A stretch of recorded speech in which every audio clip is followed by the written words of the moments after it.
wanted to talk about the Beyerdynamic DT990s and the Samsung Galaxy Buds Pros yet again. So, this is in a nice clamshell. It's in a nice clamshell. Look at that. Nice clamshell. Okay, so both these IEMs and these headphones have the same tuning, which is diffuse field level treble. Diffuse field level treble is it's bright, it's clear, it's articulate, it's got, you can hear sibilants and stuff. And when you listen to things, like if you're listening to a song and maybe it's mixed and mastered a little bit too dark, you never have to reach, you never have to try to hear the treble clarity. There's always enough treble clarity for any situation. So if you have a headphone or an IEM without diffuse field level treble, a lot of times you'll come across recordings and stuff that are not articulate and clear enough. So it's very important to have diffuse field level treble. It doesn't sound too bright. It doesn't sound unnatural.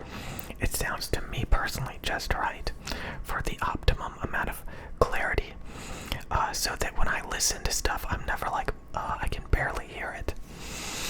So then, both of these have a 3 kilohertz scoop, which is the prominent spot for ear gain, like the most sensitive spot for ear gain.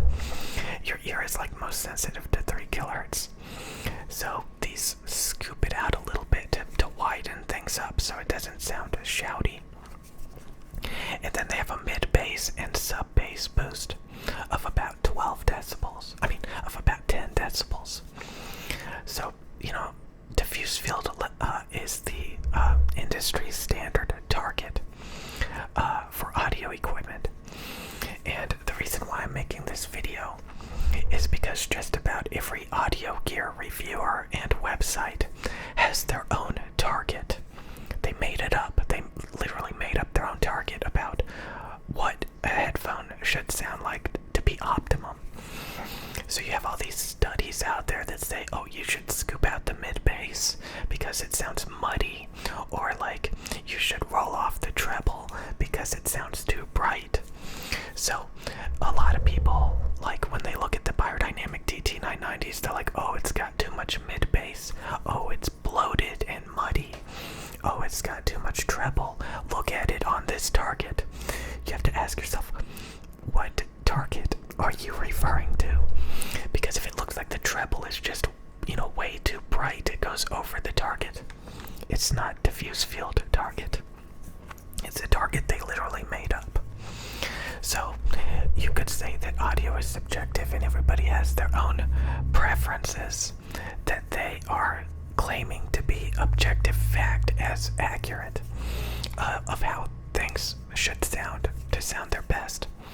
In the microphone world, there is no real target. There's not people running around saying that it should have a very particular frequency response. I actually came up with a target for microphones, which is flat mids and a smooth open treble boost, which is what you typically see on voiceover industry standard microphones like the Sennheiser MKH416, the U87AI, the Shure SM7B, the Electro Voice RE20, the Neumann TL103s, the Rode NT1. Those all have flat mids and a little treble boost, which I think is optimum for spoken word. Okay, I think I'm the only person who came up with a microphone target, but a lot of microphone companies do copy each other. Okay, now it's the same with the headphones. Now in the headphone world, there's a different philosophy. There's tons of studies and people's opinions coming up with different targets. And people will beat you over the head with white papers and targets and studies to try to prove their point. I could pull up the ear sensitivity chart, which shows a 3 kilohertz scoop, a 9 kilohertz treble boost, a mid-bass and sub-bass boost, because the human ear, is sensitive to these different regions differently. It just so happens to be V-shaped and be the same as the Samsung Galaxy Buds Pros and the DT990s. I'm not going to beat you over the head with that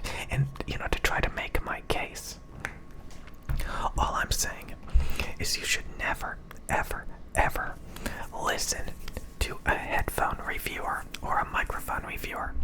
You need to do your own research and listen to different equipment and decide how much bass, how much mids, how much treble you want, and find what you're looking for. So again, when you first get the DT990 headphones, they have 3 treble spikes that make them very fatiguing and harsh. A 6 kHz peak, which is very common. It's on the Sennheiser HD800S. It's on a lot of different headphones, the 6 kHz peak. It's on, a lot of different Beyer headphones, like the DT880s, the DT770s. They all have a 6 kHz peak.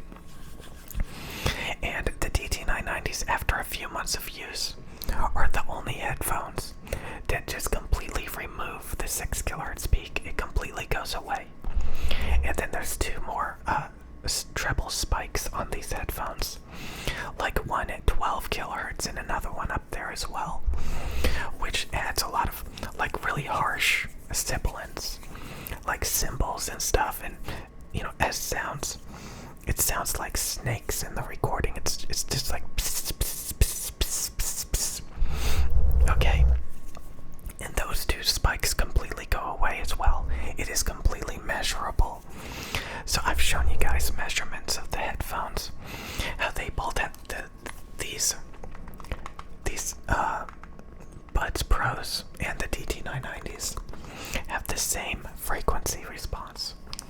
Diffuse field level treble, scooped ear gain at 3 kHz, a warm, bassy boost of 10 dBs, V-shaped, fun, exciting, wide soundstage, treble clarity.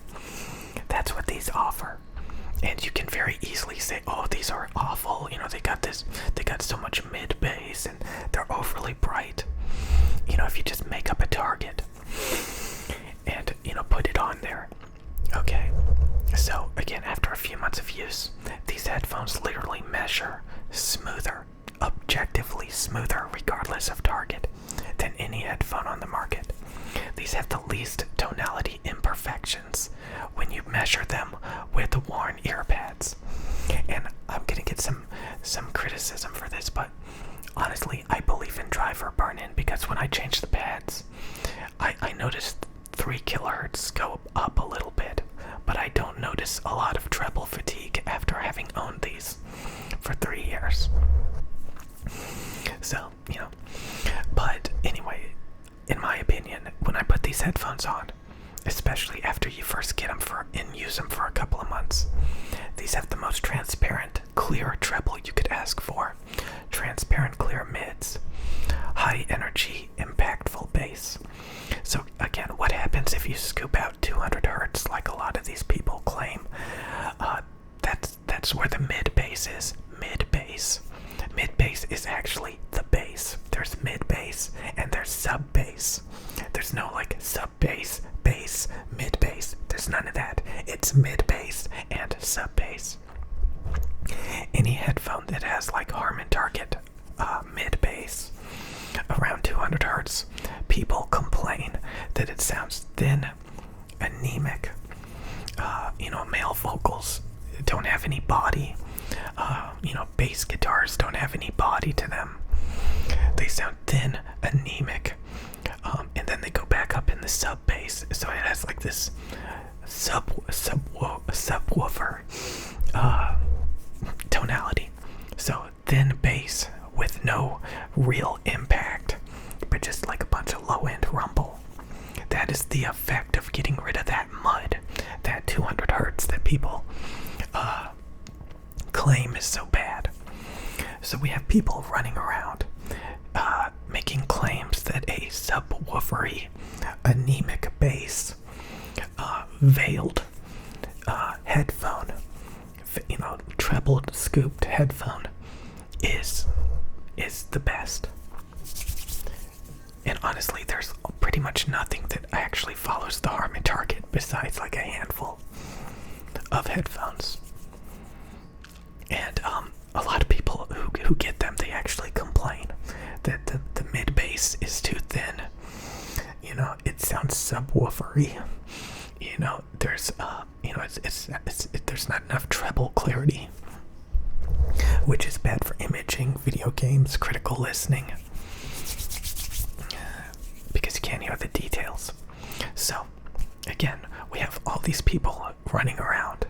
Luckily, I think there's a disconnect between headphone companies and these people that are just making up targets and reviewing headphones, but I do think companies will start to listen to these people, and the end result is possibly we're going to miss out on diffuse field level clarity, and that we're going to have thin, anemic bass because of these headphone reviewers running around making claims.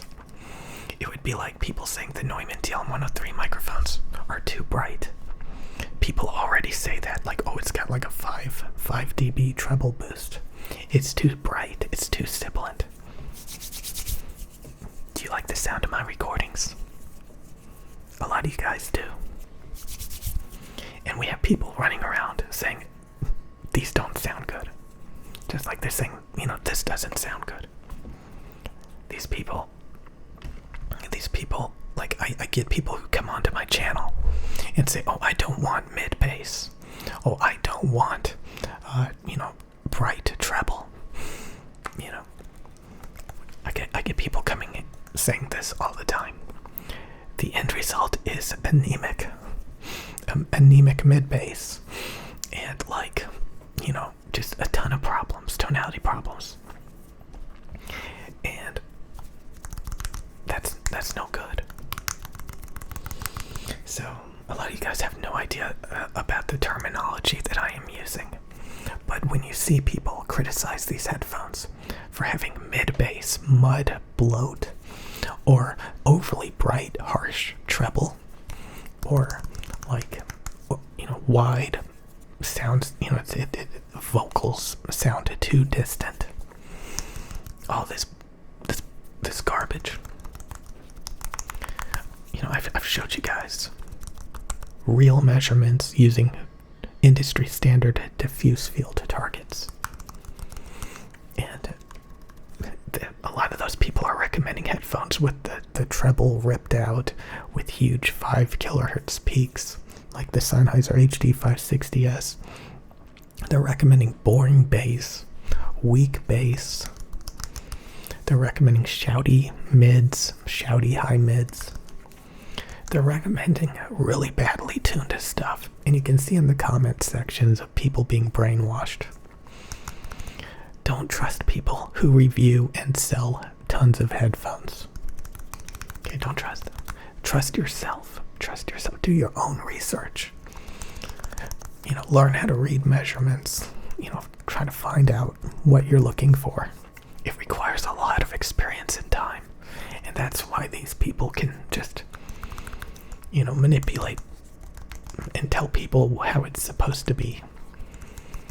Luckily, a lot of these companies are not listening to them, because I got the Buds Pros that have the same frequency response as the DT990s. So these reviewers, they're really trying to ruin audio, to be honest with you. They literally go around and just tear everything down like a crab bucket. So there's no general consensus. They literally just fight amongst themselves. They all have their own targets. They all have their own. That's the reason why I don't hang out with them. Okay.